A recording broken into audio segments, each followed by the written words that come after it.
Chrome, Google തുടങ്ങിയ ഏതെങ്കിലും web browser എടുത്ത ശേഷം order.co.kerala.gov.in എന്ന് ടൈപ്പ് ചെയ്ത ശേഷം സെർച്ച് ചെയ്യുക. സെർച്ച് ചെയ്യുമ്പോൾ ആദ്യം ലഭിക്കുന്ന ഓർഡർ എന്ന് പറയുന്നതിൽ ക്ലിക്ക് ചെയ്ത് ഓപ്പൺ ചെയ്യുക. നമുക്ക് താഴെയായിട്ട് എംപ്ലോയി കോർണർ എന്ന് പറയുന്ന ഓപ്ഷൻ ലഭിക്കും.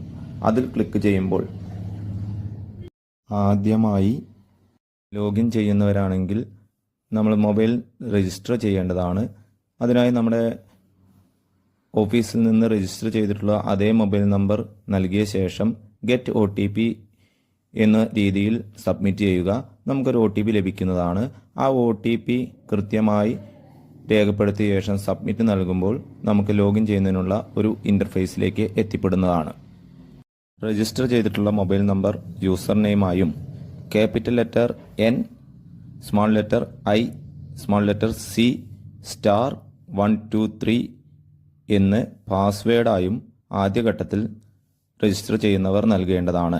വരുന്ന ക്യാപ്ച നൽകിയ ശേഷം സബ്മിറ്റ് നൽകുമ്പോൾ നമുക്ക് പാസ്വേഡ് ചേഞ്ച് ചെയ്യുന്നതിനുള്ള പുതിയ ഇൻ്റർഫേസ് ലഭിക്കുന്നതാണ്.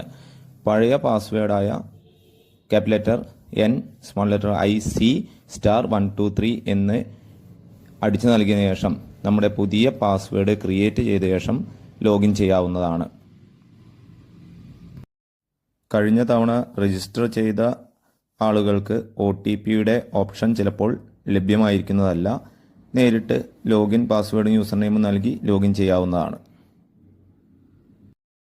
സൈറ്റ് തുറന്നു വരുമ്പോൾ നമുക്ക് ഈ രീതിയിലുള്ളൊരു ഇൻ്റർഫേസ് ലഭ്യമാവുന്നതാണ്. ഡാഷ്ബോർഡിൽ നമുക്ക് വേണ്ട മെനു സെലക്ട് ചെയ്ത് സെർച്ച് ചെയ്യാവുന്നതാണ്. തുടർന്ന് വരുന്ന ഓരോ ഹെഡുകളിലായി posting order, cancel order, counting staff order, micro observer തുടങ്ങിയ ഹെഡുകളിൽ നമുക്ക് ഏതാണ് ആവശ്യമെങ്കിൽ അത് ക്ലിക്ക് ചെയ്തുകൊണ്ട് അതിൻ്റെ ഡീറ്റെയിൽസിലേക്ക് കടക്കാവുന്നതാണ്. അടുത്തൊരു ഹെഡിൽ ഡാറ്റ അപ്ഡേഷൻ എന്നതിൽ ക്ലിക്ക് ചെയ്താൽ നമ്മുടെ ബാങ്ക് ഡീറ്റെയിൽസ്, നമ്മുടെ മറ്റു നൽകിയ രേഖകൾ ഒക്കെ കൃത്യമാണോ എന്ന് ആ ഹെഡിൽ പരിശോധിക്കാവുന്നതാണ്.